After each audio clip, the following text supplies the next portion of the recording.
Boa noite, pessoal. Tudo bem? Como é que vocês estão? Tá tudo certinho? Eu acho que agora ele tá anunciando aqui que eu tô entrando. Desculpem a bagunça ali atrás, eu tentei puxar aqui, é porque aqui tá em reforma, então vocês sabem, né? Preciso nem explicar. Mas como é que vocês estão?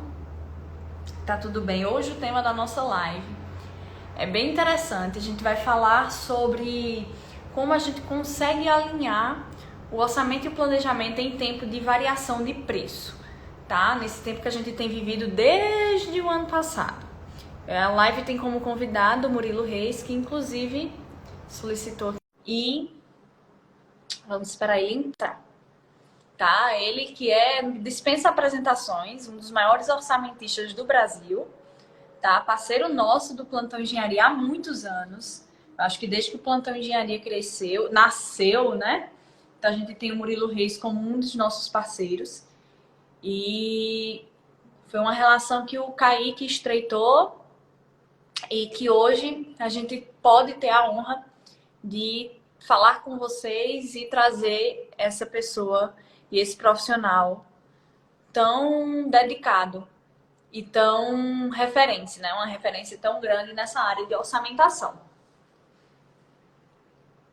Mas eu acho que esse assunto ele é bem pertinente porque existe um desconhecimento de grande parte, principalmente dos profissionais que estão entrando agora no mercado de trabalho, de como agir diante de uma situação dessa, que é uma situação que foi um pouco inesperada para a gente da classe, que trabalha com obras e, de certa forma, a gente tem que entregar um orçamento.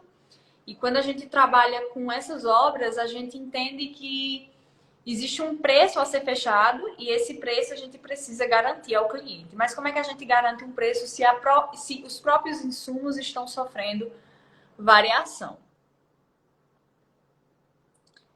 E aí, eu estou esperando o Murilo solicitar aqui e aí a gente dá início, certo? Aí, Murilo Reis. Boa noite, Murilo.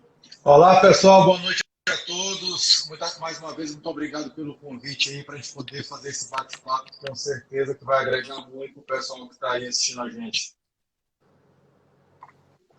Murilo, como é a sua primeira vez aqui no meu perfil, eu gostaria que você se apresentasse um pouquinho, uma breve apresentação para a gente iniciar no tema. Bem, Se você pessoal, puder, claro. para quem não me conhece, meu nome é Murilo Reis, eu sou engenheiro civil já há 18 anos, né? Iniciei minha carreira em canteiro de obras desde estagiário. Depois que me formei, fiquei mais 5 anos em canteiro de obras, executando grandes obras, resort, prédios de múltiplos pavimentos, condomínio de casas de alto padrão, loteamento.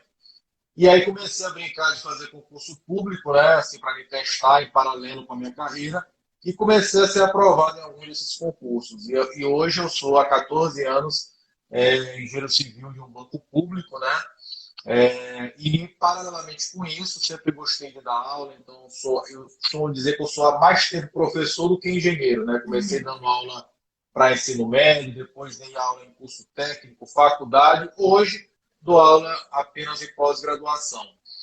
Também tenho 4 pós-graduações na área de engenharia, né? E um mestrado também nessa área, para a gente poder estar sempre se capacitando, que eu acho que é fundamental.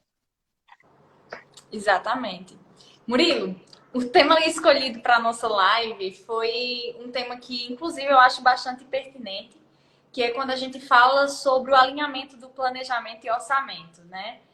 Quem trabalha com obras sabe que planejamento e orçamento é um casamento que tem que funcionar ao longo de toda a gestão da obra. Não existe planejamento sem um orçamento alinhado com ele, não existe orçamento sem um planejamento alinhado com ele. E quando a gente está passando por esse tempo de crise que a gente tem passado agora, crise que eu digo assim, né? A construção civil ela está se aquecendo, voltou, retomou desde a crise de 2016, mas a gente tem uma variação de preço gigantesca. Por exemplo, ano passado a gente comprou o aço do edifício que a gente fez, o quilo a R$ 4,30. Hoje a gente está comprando a mais de R$ 10. Então a gente tem aí uma variação, acho que a gente pode colocar de 150%, né? Ou ele aumentou 150%. E esse é um valor um pouco estratosférico se a gente olhar dentro de um orçamento feito ano passado. Muitas obras a gente faz o orçamento e devido até o processo burocrático de iniciação dessa obra, entre o orçamento e o início da obra, mesmo a data de compra dos materiais, já tem essa variação de preço. Isso gera alguns prejuízos até para quem está arcando, a empresa que está assumindo o compromisso por preço fechado. Eu queria saber, você com experiência e uma experiência grandiosa em orçamentação, qual o melhor, que eu poderia dizer assim, qual a melhor modelo contratual para se trabalhar dentro desse momento que a construção civil está vivendo? Bem, inicialmente, tu chamaste a atenção de uma coisa bastante importante, que é a questão do momento em que a gente faz o orçamento para o momento em que a obra vai acontecer. Sempre vai haver essa diferença entre o orçar e o executar. E qual é o grande problema da maioria dos profissionais que atuam na área de orçamento? É tirar uma foto de hoje para algo que só vai acontecer daqui a alguns meses. Então, o primeiro grande erro que eu cometo é entrar em um orçamento utilizando os valores de hoje. É importante lembrar duas coisas. Primeiro, que toda vez que eu apresento uma proposta, eu apresento uma coisa que é muito importante, que é a validade da proposta. Essa é uma coisa importante. Não adianta você passar um orçamento e a pessoa decidir lhe contratar só daqui a 6 meses, por exemplo, porque obviamente que já vai estar uma defasagem muito grande. Então, qual é a minha dica para o pessoal? A minha dica é o seguinte: você nunca vai fazer seu orçamento com o preço que você pesquisou, por exemplo, no exemplo que a Lani colocou do aço. Eu não vou pesquisar o preço do aço hoje, se a obra vai acontecer daqui a 3 meses, né, o tempo geralmente que leva toda a parte de negociação, fazer contrato, assinar, mobilizar, iniciar uma obra. Então eu não vou pegar aquele preço exatamente que eu cotei e colocar na minha planilha, porque eu já sei que eu vou começar essa obra com o preço defasado. Então a minha primeira dica é: projete o valor daquele insumo, tá certo? Para o meio do período da obra. Por exemplo, se a minha obra ela vai levar 12 meses, né? E que eu vou levar 2 meses para assinar contrato e mobilizar e começar a obra efetivamente, eu vou comprar esse insumo durante o decorrer da obra. Então, o que acontece é, eu tenho aqui a obra de 12 meses, eu pego aqui, então, metade da obra tem 6 meses, né? Geralmente é o pico da obra, então eu tenho 6 meses, mais 2 meses, que é a fase, digamos assim, pré-início de obra. Então, o que acontece? Eu tenho 8 meses de defasagem entre a minha cotação e o pico da obra. Então, o que eu sugiro? Você vai pegar o valor do reajuste médio desse insumo nos últimos anos e já fazer uma projeção de valor. Tá? Agora, é claro que existem exceções, porque se eu pegar a projeção de aumento médio dos últimos anos e comparar com esse ano, ainda assim vai haver um descasamento muito grande, porque esse ano aumentou muito mais do que o esperado, aumentou muito mais do que o normal. É importante lembrar, Lani, que tanto na lei que rege os contratos de obras públicas como privada, existe o item que é chamado de reequilíbrio. O reequilíbrio ele vem exatamente para situações como essa, ou seja, situações em que há um aumento de preços muito maior do que o esperado. Então, por exemplo, se eu pegar uma obra pública, né, todo mundo que trabalha com obra pública já deve saber que quando a gente completa 12 meses de execução do contrato, eu posso pedir um reajuste. O reajuste é para quê? É para fazer o reajuste dos valores de acordo com a inflação. Mas se no meio do campo, no meio do tempo, há um aumento explosivo como teve agora, é possível que eu solicite o reequilíbrio. Isso já está previsto tanto na lei de obras públicas como na lei de obras privadas. Então, a regra geral é: se o aumento está dentro da média de inflação dos últimos anos, ok, eu, construtor, tenho que assumir até 1 ano de execução. Agora, Se realmente, como aconteceu esse ano, houve um aumento explosivo muito acima do que é a inflação, né, ou seja, algo realmente totalmente abrupto, eu tenho que chamar para o cliente para renegociar e fazer o chamado reequilíbrio econômico-financeiro do contrato. Que hoje é uma grande oportunidade para o pessoal que trabalha com orçamento, com planejamento. Tem muitas empresas, pessoas que estão executando obra e não sabem que podem solicitar esse reequilíbrio. Uhum. Era até. Isso é um ponto importante de falar, porque você falou de uma coisinha que eu sempre toco quando a gente fala do. Quando eu dou até as minhas aulas, eu sempre falo sobre isso, sobre o pico da obra. Né? Isso varia com a alocação de quais recursos que você está analisando. Quando a gente fala que planejamento e orçamento andam de mãos dadas, é justamente isso. Quando a gente faz a alocação desses recursos, e recurso de uma obra não é só o recurso financeiro da obra, tá? Recurso financeiro da obra, para quem está assistindo, que às vezes, recurso da obra para quem está assistindo e às vezes não tem nem conhecimento do que seria um recurso de um serviço, recurso é aquilo que é tudo que é necessário para aquela atividade se desenvolver. Então, mão de obra é um recurso, o cimento é um recurso, o aço é um recurso, então você faz a alocação desses itens. Uma coisa que eu gosto muito de fazer quando eu estou elaborando um relatório de planejamento é fazer o histograma de recursos que sofreram muitas variações nos últimos meses. Que a gente pode citar como tijolo cerâmico, o aço, alguns revestimentos.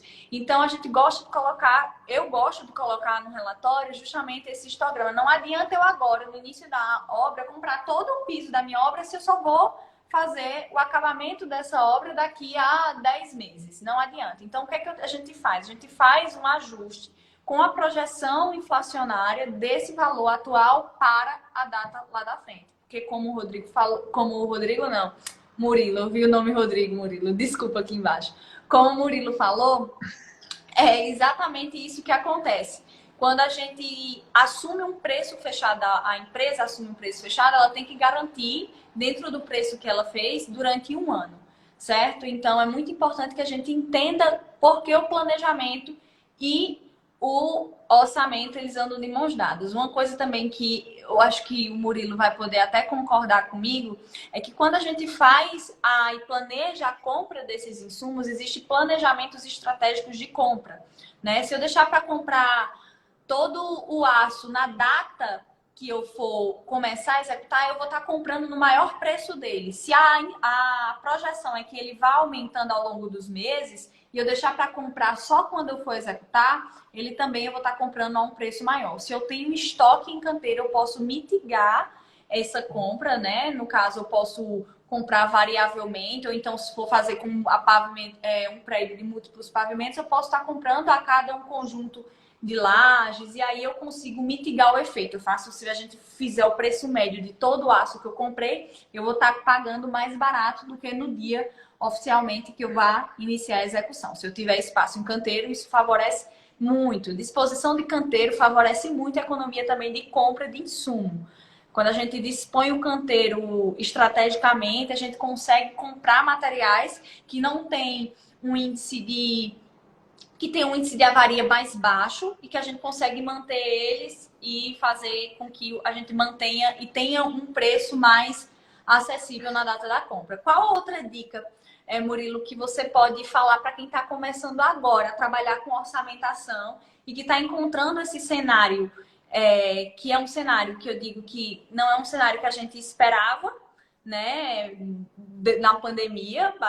Eu digo a você que, assim, aqui na nossa região, quando a gente teve assim, vai fechar tudo, a gente ficou naquela, obra vai fechar, a obra não vai fechar, é uma área, o cenário de trabalho das obras civis é uma área onde a gente tem muito contato, o índice de contaminação a gente sabe que é muito alto, mas a gente ficou, a obra vai fechar, a obra não vai fechar, e entre todos os cenários, pelo menos aqui no nosso estado, o setor da construção civil, ele não fechou. Mesmo em um momento de pandemia, onde a gente tinha só os serviços essenciais funcionando, as obras também estavam acontecendo e não teve fechamento.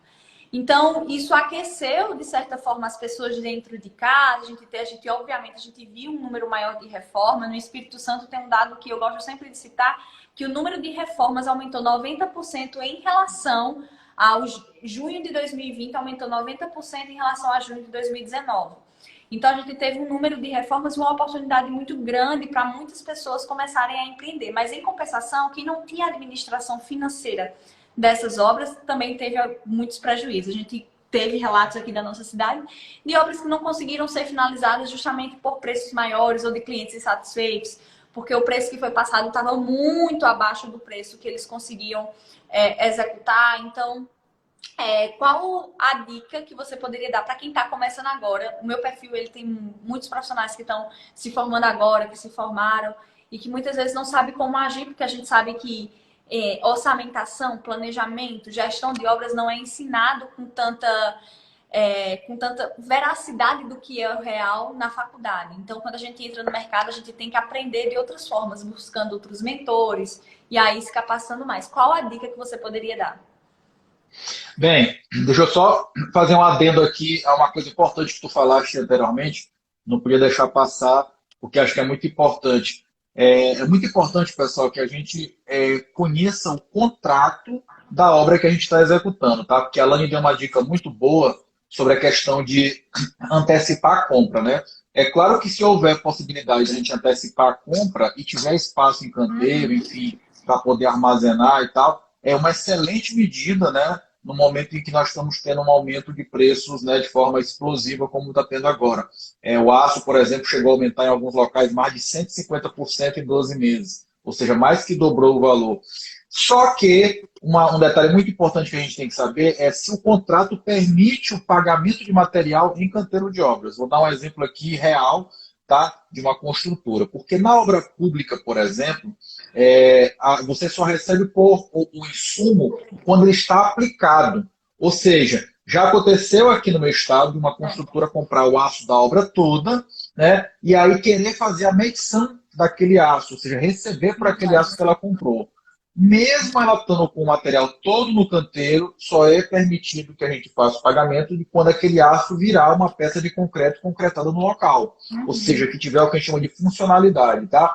Então, nesse caso, pode haver, né, um problema muito grande de capital de giro na construtora, porque ela comprou tudo para tentar ali conseguir um preço melhor, mas vai ter que ficar muito tempo com aquele material em canteiro sem receber efetivamente por ele. Então, só esse detalhezinho que eu queria chamar a atenção. Agora, em relação à questão aí da dica do pessoal, eu estou vendo na prática que nós nunca vivemos um momento melhor para a construção civil no Brasil. Nem lá atrás, naquele momento que deu o boom, que foi de 2007 a 2014, que muitas das pessoas entraram, inclusive para fazer engenharia e arquitetura, por conta daquele boom, né? As pessoas viram lá e aí entraram na faculdade. Muitos deles, quando chegou na crise, largaram, porque disse, eu que não vou participar disso aí, que olha como é que está o mercado, e agora bombou de novo. Só para vocês terem uma ideia, em 2014 foi o ano que nós tivemos mais imóveis financiados no Brasil. Chegamos na média de 900 e poucas mil unidades habitacionais financiadas no Brasil. É importante que cada uma dessas unidades habitacionais é uma casa, um apartamento que foi construído. Tá?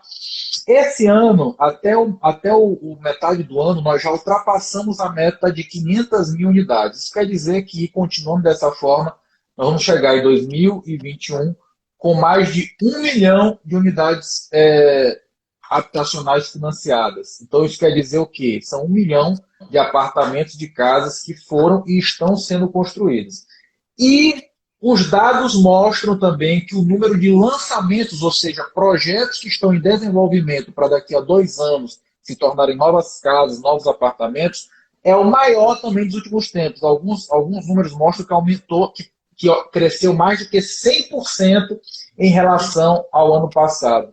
Isso quer dizer o seguinte, pessoal, nunca estivemos num momento melhor na construção civil do país. É claro que nós estamos ainda com poucas obras de infraestrutura, mas no mercado imobiliário, construção de casa, prédio, não teve um momento melhor até o momento. Isso também favoreceu esse próprio aumento de insumos, né? Além da questão do dólar, né? do preço das commodities, mas esse aumento do número de obras fez com que os insumos aumentassem. Então, assim, hoje nós temos um grande problema, que é o seguinte, muitos profissionais formados e que não conseguem se colocar no mercado de trabalho, e ao mesmo tempo saiu uma pesquisa feita pela Confederação Nacional da Indústria que mostra que 77% das empresas têm dificuldade em contratar um profissional de engenharia. Então, poxa, como é que pode a empresa dizer que tem dificuldade e com tanto profissional no mercado? Mas o grande problema é que muitos profissionais eles acham que eu ter um canudo de engenharia, um diploma e uma carteirinha do CREA, do CAL, é suficiente. E como a própria Alane falou aqui, eu costumo comparar, Alane, a faculdade a um navio, né, onde você é levado com o professor para olhar os icebergs. Cada iceberg daquele é uma disciplina da faculdade.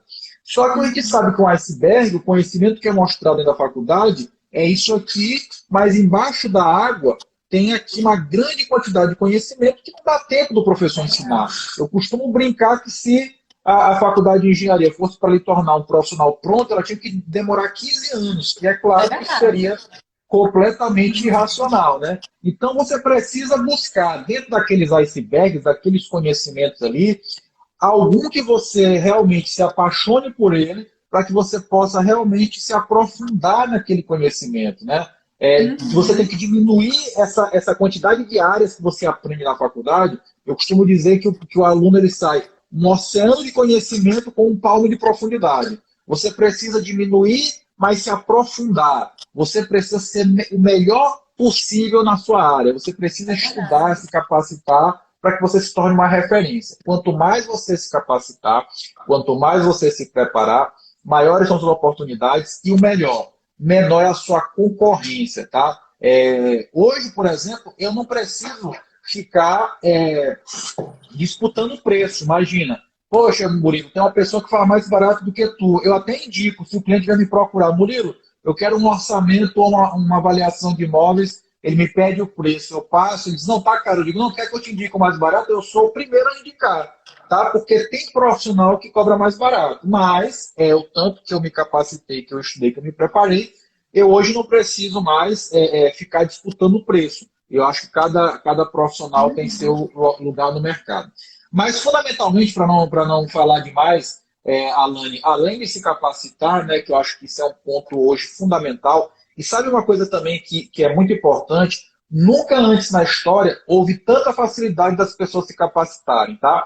Porque, assim, se antes a gente precisava pagar um curso, e às vezes até na minha época era até difícil encontrar cursos, né? Hoje tu tem na palma da mão muito conhecimento disponível, até de forma gratuita. Seja através do YouTube, seja através de minicursos, imersões, enfim, todo mundo hoje está promovendo eventos gratuitos para que você possa aprender, tá? Então, o grande problema do profissional de hoje em dia é filtrar a informação. Porque a gente aqui, Alane, está competindo nesse momento com o Netflix, com a fofoca do Whindersson Nunes, que voltou com a Luísa Sonza, que não sei das quantas. Então, a gente tem só que filtrar, mas conhecimento hoje, disponível de forma gratuita, tem ao rodo para você. E, fundamentalmente, não adianta você se capacitar se o seu currículo for ficar dentro da sua gaveta, ou se você for ficar esperando aparecer uma oferta de vaga de emprego para que você mande o seu currículo, tá? Você precisa de uma coisa que é fundamental. Pode parecer até blá, blá, blá, o papo de coaching, mas ninguém vai conseguir uma colocação no mercado se não tiver o chamado network. Você precisa se expor ao mercado, você precisa criar pontes, porque 85% das vagas de trabalho não são preenchidos por envio de currículo, são preenchidos por indicação. Exatamente. E ninguém vai te indicar se não te conhecer e, claro, se você não tiver capacitação. Quase que semanalmente, alguma pessoa me pede, Murilo, me indica alguém, um engenheiro, um estagiário. É óbvio que eu vou, primeiro, lembrar das pessoas que falaram comigo recentemente, né? Ou seja, quem realmente me procurou pedindo oportunidade, e óbvio que, dentre essas pessoas, eu vou verificar aquela que tem o perfil de ser proativo, o perfil de estar buscando capacitação, porque no momento em que eu indico uma pessoa, eu sou corresponsável.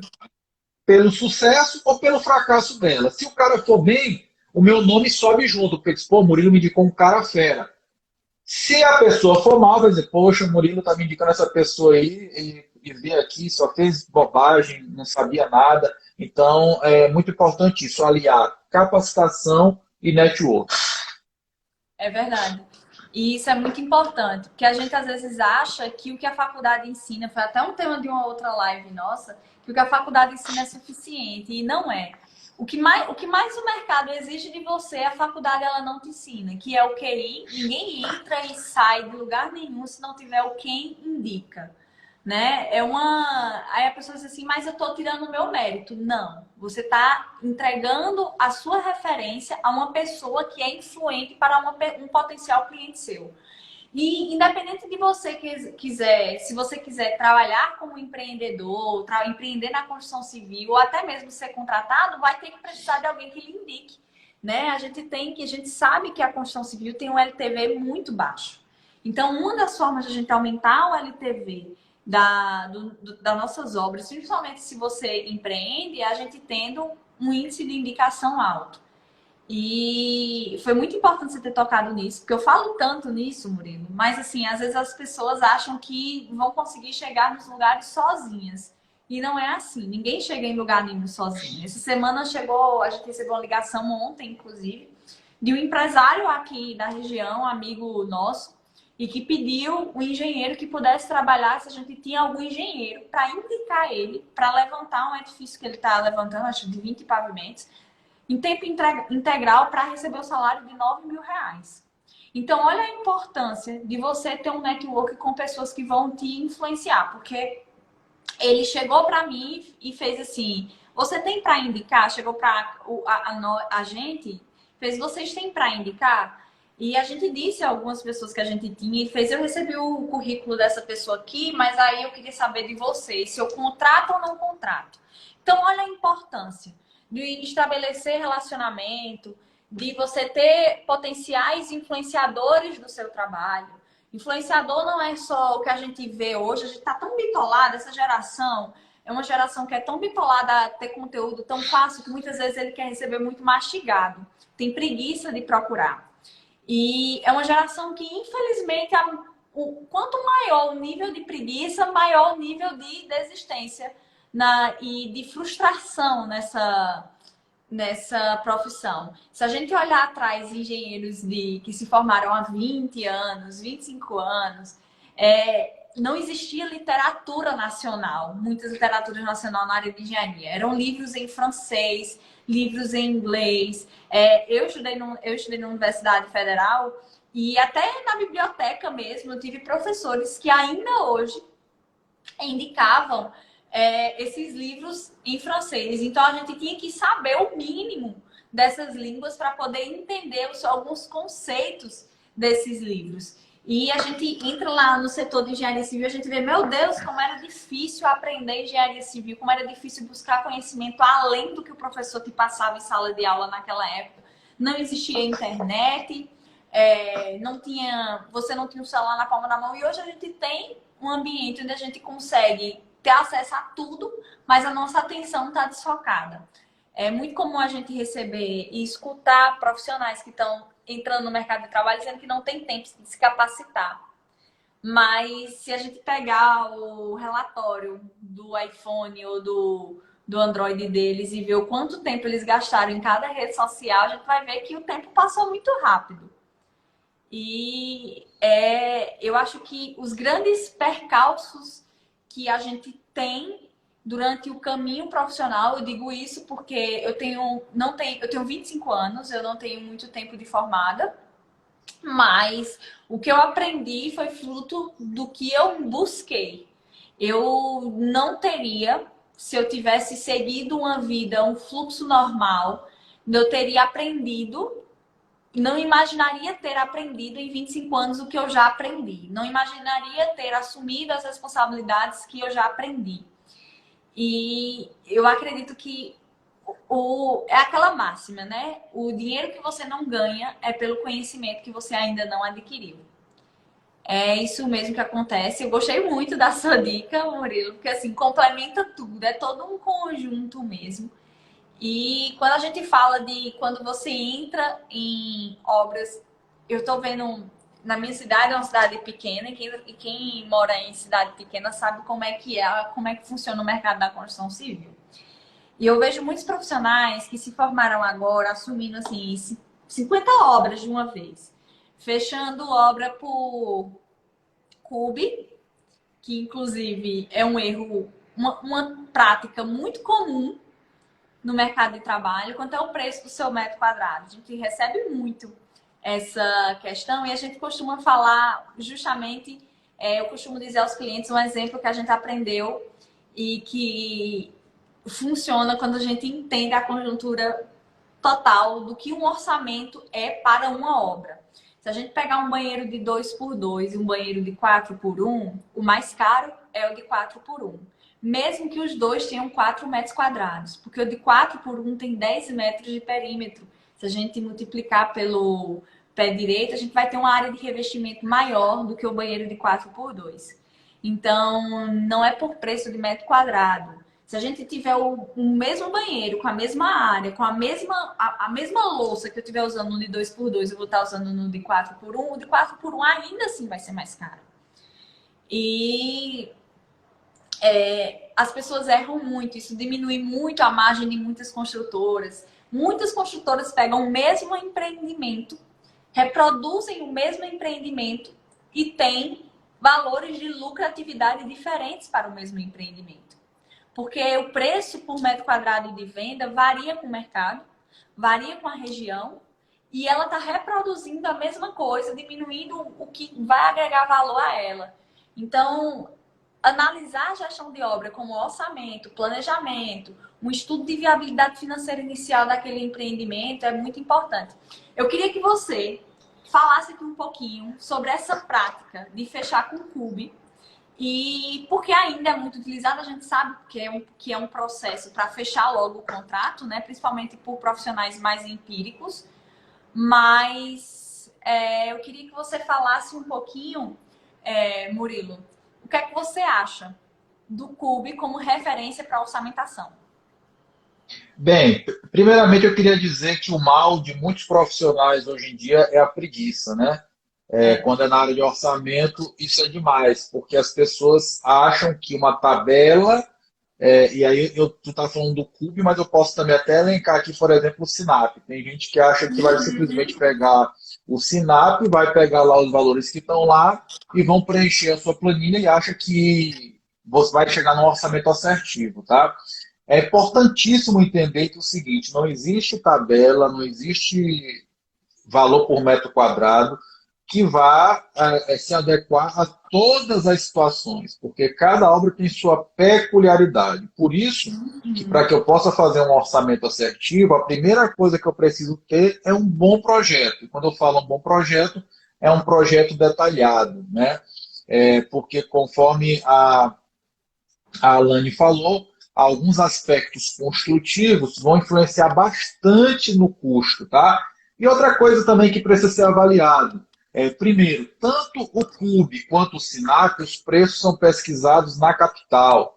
É importante falar também que, em relação ao SINAP, por exemplo, que ainda assim seria menos pior do que usar o CUB, o valor é pesquisado na capital e tem estados brasileiros que mais de 50% dos insumos, o preço que está lá no SINAP do teu estado não é do teu estado, é o preço de São Paulo. Por quê? Porque se o IBGE não acha no teu estado determinado insumo, ele pega o preço de São Paulo e joga e adota dentro do teu estado. Então, se você não souber disso, você vai cometer erros muito grandes. Então, assim, eu sempre falo que a gente precisa fazer orçamento de obras como se a gente fosse fazer um sanduíche. Vamos imaginar que tu vai fazer um sanduíche para vender. Como é que tu vai saber qual o valor do sanduíche que você vai vender? Você vai pesquisar o preço do pão, o preço da carne, o preço do queijo, né? Vai levar em consideração quanto que você vai gastar em média de energia elétrica para poder funcionar lá os equipamentos. Vai levar em consideração o salário do profissional o pagamento do profissional que vai lá fazer o hambúrguer, enfim. Você vai botar isso na ponta do lápis para ver quanto é que custa, né? E jogar em cima disso daí o seu lucro. A mesma coisa no orçamento de obras. Então, o que eu vou fazer? Eu vou pegar a receita do hambúrguer. A receita, no caso do hambúrguer, comparando com a obra, seriam os projetos. Os projetos vão me dizer como é que eu vou fazer aquilo. Depois disso, eu vou precisar fazer a parte de leitura e interpretação dos projetos para extrair daí uma coisa que é muito importante, que são os quantitativos, né? E por incrível que pareça, ainda tem muito profissional com deficiência na extração de quantitativos.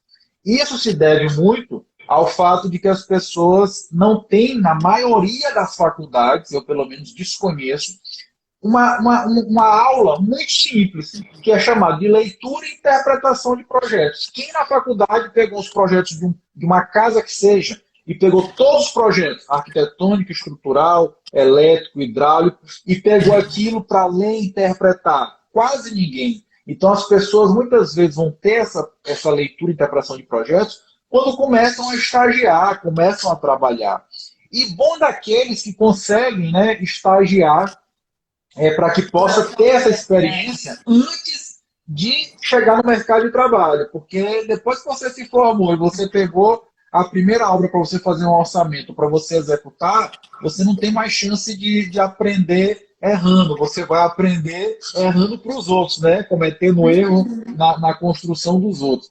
Então, o primeiro ponto é saber ler e interpretar projetos. Depois disso, a gente vai precisar fazer as composições de custo. E aqui tem toda uma metodologia que a gente precisa levar em consideração para que a gente possa primeiro saber qual é o efetivo consumo de materiais. Então, voltando àquele exemplo que a Alane deu do banheiro 2x2 e do banheiro 4x1.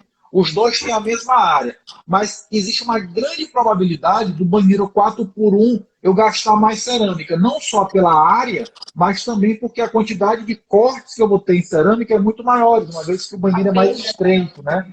Então, se a gente não consegue identificar que cada situação tem sua peculiaridade e quer utilizar o nosso orçamento com base em um número mágico, seja no valor do CUB, seja no valor do SINAP, a probabilidade da gente errar é muito grande, tá? E hoje, um dos grandes problemas que a gente tem nas obras de paralisar, tanto obra pública quanto obra privada, é fruto exatamente do erro de orçamento, tá? A pessoa não utilizar os parâmetros adequados.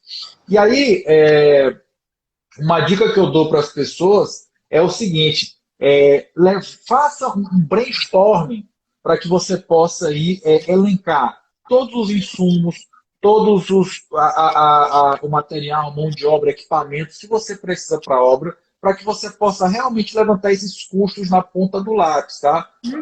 Porque se você utiliza um valor por metro quadrado ou pelo SINAP, muitas vezes não está incluído tudo que é necessário para que você possa fazer o orçamento. Então você precisa abrir as composições, analisar. É um trabalho realmente que precisa ser minucioso. Afinal de contas, é no orçamento que pode estar o lucro para a sua empresa crescer ou pode estar ali o prejuízo para a sua empresa falir. E tenho certeza absoluta que, independente se você atua com projetos, com execução de obras, enfim, o grande intuito nosso é prosperar, é ter lucro, né? Ninguém quer trabalhar para simplesmente pagar as contas ou trabalhar para ter prejuízo. A gente trabalha para ter lucro. Então, se vocês quiserem utilizar o valor de CUB, pessoal, é para dar uma primeira noção de valor para o cliente. Por exemplo, o cliente chega para mim e diz, Murilo, quanto é que custa construir essa casa aqui? Ela vai ter 200 metros quadrados. Olha, eu só consigo te fazer um orçamento assertivo depois que tiver os projetos. Mas eu posso te passar aqui uma projeção. Ó, considerando o CUB de alto padrão, eu vou estimar aqui, sei lá, 200 vezes, vamos supor que o CUB seja 3 mil de alto padrão. 200 vezes 3 mil, 600 mil. É uma projeção de valor. Mas eu jamais posso me comprometer a executar essa casa por esse valor, sem conhecer os detalhes. Já imaginou se esse cliente diz que depois que essa casa vai ter mármore e Carrara, então só o preço do metro quadrado do mármore provavelmente já vai causar um grande prejuízo aí. Então é importante você utilizar cada ferramenta para o que ela serve. O valor do CUB é para dar uma estimativa de valor, uma ordem de grandeza. Mas para que eu realmente possa fechar um contrato,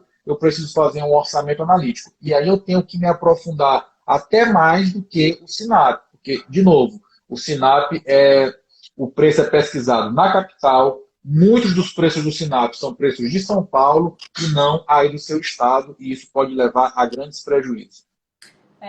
Só para complementar um pouquinho, o que a gente costuma muito fazer aqui, Murilo, é a gente transformar o CUB como uma referência para o briefing do cliente. Quando a gente pega lá na primeira fase de concepção de projeto, que é onde a gente transforma um anteprojeto em um projeto básico, esse projeto básico não adianta o cliente dizer que quer uma casa de 400 metros quadrados se o orçamento dele só dá para uma de 200 metros quadrados, né? Não adianta o cliente querer entregar um projeto faraônico e querer que eu faça no orçamento que ele está propondo a fazer. Então, esse CUB, ele serve justamente para isso, para a gente analisar financeiramente a viabilidade de se executar aquela casa. Quando a gente tem um projeto arquitetônico fechado com um custo estimado do que ele precisa gastar, e a gente parte para um orçamento baseado em projeto detalhado, né? Por exemplo, se a gente pegar hoje uma casa de alto padrão, hoje em dia a gente sabe que a fundação dela é a mesma fundação que tem se usado em edificações de 4 pavimentos de apartamentos de baixo padrão, múltiplos pavimentos, porque é uma casa que tem um design mais arrojado, que tem uma densidade de armadura muito maior do que das casas de médio padrão e baixo padrão.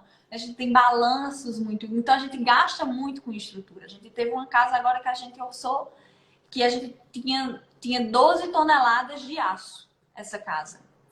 E se a gente analisar que a gente está fazendo um edifício de 9 pavimentos e que a gente utilizou e comprou, eu comprei, eu tenho uma ficha lá, 22 toneladas para o pavimento todo, de corte e dobra da Gerdau. Então, a gente vê que uma casa de 3 pavimentos, ela está consumindo quase a metade de um edifício de 9 pavimentos. Existe uma densidade de armadura muito grande, porque é um design muito arrojado. É uma casa de alto padrão. Então, assim, não adianta eu chegar e pensar em um projeto sem que eu tenha esse projeto detalhado para orçar ele. Não tem. Não tem como eu orçar sem ter o projeto detalhado. E é aquilo que Murilo falou, né? Você botar um mármore Carrara vai subir muito. Por exemplo, na casa, nessa casa a gente tem uma escada esculpida em porcelanato. É um preço que não é estimado quando a gente transforma em unidade de composição unitária, lá quando a gente trabalha com um CUB fechadinho, né? O custo unitário daquela casa. Mas quando a gente trabalha numa composição, eu costumo sempre falar para os alunos, você tem que entender como é que você monta o seu orçamento. Quando você entende e sabe fazer a sua ficha de composição unitária, que ela vai basear com um banco de dados da sua empresa, que vai se basear com as especificações do seu projeto, isso tudo fica variável. Você não vai reproduzir. O grande erro foi o que você falou, que é a preguiça, que eu vejo muitos dos meus alunos e até alguns profissionais que eu conheço copiando e colando os orçamentos. E cada orçamento tem peculiaridades. Se eu mudar, por exemplo, o funcionário que vai estar trabalhando naquela frente de serviço, o preço da minha unidade de serviço já muda, porque a produtividade dele é diferente, o consumo de horas dele é diferente. Se eu trabalhar com um emmassamento de fachada, uma fachada plana é diferente. Eu posso ter a mesma área, mas se a minha fachada for curva, eu vou ter um gasto de horas maior. Então, eu já tenho um custo maior. Então, tudo isso varia com as especificações de projeto. Então, assim, foi muito importante você falar sobre isso. Eu vejo também outro erro comum, que é as pessoas colocarem a perda dos serviços no quantitativo do serviço e não no quantitativo do material. É um erro muito comum que a gente vê. Isso chega a ser um coeficiente assim, de ignorância por não prestar atenção e entender que eu estou perdendo no material e não no serviço todo, né? Quando eu perco no serviço todo, eu estou perdendo a mão de obra e em todos os outros insumos. Mas são particularidades que a gente entende. Uma coisa que chega muito para mim de pessoas que falam assim: Alane, eu não tenho um banco de dados. Eu entrei no Sinap, mas o valor que ele está dando é diferente do valor de mercado. Altera o valor do insumo, corrige o coeficiente de acordo com o coeficiente de consumo da hora do teu funcionário, ajusta. Alane, eu não achei alvenaria no bloco 9 por 9, 19. Faça, determine a quantidade daquele insumo para 1 metro quadrado e faça a sua ficha de composição, altere. Não tem bicho de 7 cabeças. Quando você entende como fazer traço de concreto, não achei o traço que está especificado aqui em projeto, ajusta. Esse é um grande problema, né? A gente não aprendeu a pensar como é que a gente monta. Só para finalizar aqui um pouquinho, eu queria deixar um agradecimento público ao meu professor, que foi na minha faculdade, foi o meu orientador, que ele me ensinou a cadeira de técnicas e edificações, gestão de obras, construção de edifícios, muito perfeitamente. E a prova dele, Murilo, a gente chegava de 8 da manhã e saía às 5 horas da tarde. Era toda manual. Ele dava fichas de composição, mandava a gente levar as fichas de composição do TCPO na época. E a gente levava a ficha de composição do TCPO de 2015. E ele mandava alterar. Eu quero que você faça o traço tal, com esse consumo tal de mão de obra. E ele dava todas as variações que um projeto poderia ter para eu adaptar a ficha de composição. Então a prova durava tipo horas, a gente não chegava nem a finalizar a prova, ele tomava, então já era normal a gente entregar uma prova pela metade. Mas ele me ensinou muito, só que muitas pessoas que estão se formando agora não tiveram essa oportunidade de aprender com profissionais que já têm essa experiência. E eu queria deixar aberto, se eu puder, esse canal com você, para as pessoas um pouco conhecerem que me seguem, irem até o seu perfil, conhecer um pouquinho do seu trabalho, conhecer um pouquinho do que você ensina e ver que a prática ela é muito diferente daquilo que a gente acha que é. E que elas possam estender esse conhecimento, chegar lá embaixo do iceberg e se aprofundar, né? Quem sabe um pouquinho de tudo acaba não sabendo muito de nada. Então, foi uma honra ter você aqui conosco. Eu acho que o nosso tempo já está se encerrando, já são 7h50. E eu queria agradecer, Murilo, pela presença, pela parceria com o Plantão Engenharia, que já tem aí alguns anos. E que, para a gente, tenha certeza que você é um dos maiores orçamentistas do país e que a gente tem a honra de ter como parceiro. Show de bola, eu agradeço muito o convite aí. Sempre que precisar, estamos à disposição para o pessoal aí do plantão. Mandar um abraço aí para o meu amigo Kaique também. Quando a gente começou nisso aqui em 2017, a gente veio que aqui tudo era mato, né? Agora Né? já tem muita gente, mas quando a gente começou lá atrás, né? Fomos plantando e, enfim. E quando a gente faz um trabalho com consistência e realmente com verdade, né? Mostrando não só teoria, mas realmente mostrando a prática, aliando a teoria e a prática para que a gente possa mostrar para as pessoas a experiência que a gente tem. E o principal, para evitar que as pessoas errem o que a gente já errou, porque quando eu comecei, eu errei pra caramba, né? Eu não tinha em quem me espelhar, eu não tinha com quem aprender, né? A não ser realmente ali no estágio com o engenheiro da obra. Mas hoje a gente tem essa oportunidade, né?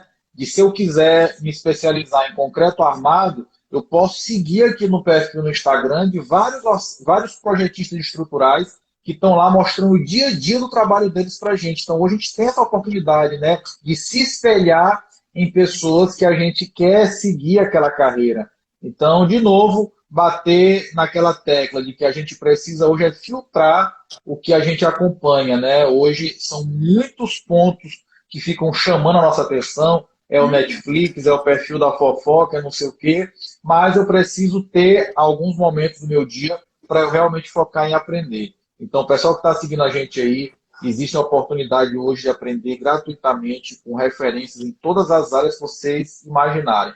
Escolha aquelas que façam os seus olhos brilhar, não vão ficar atirando para todo lado querendo ser bom em tudo, porque senão não vão ser bom em nada.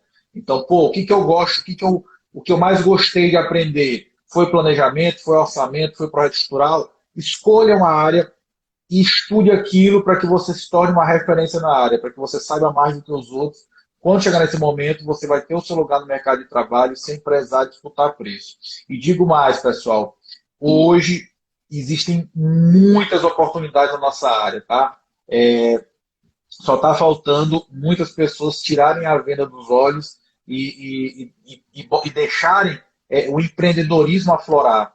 Se não tem muito emprego com carteira assinada, férias 13º, isso está realmente em extinção, até mesmo pela legislação do nosso país, mas oportunidades de prestar serviço, de prestar consultoria, tem demais, demais, demais, demais, demais. Falta profissional para isso. Então, tirem logo a venda dos olhos de vocês, deixem de se vitimizar, gastem sola de sapato, invistam horas do seu dia em aprender e a fazer network, eu tenho certeza absoluta que todos vão prosperar. Forte abraço aí, boa noite e até a Obrigada, próxima. Murilo. Boa noite. Valeu. Valeu.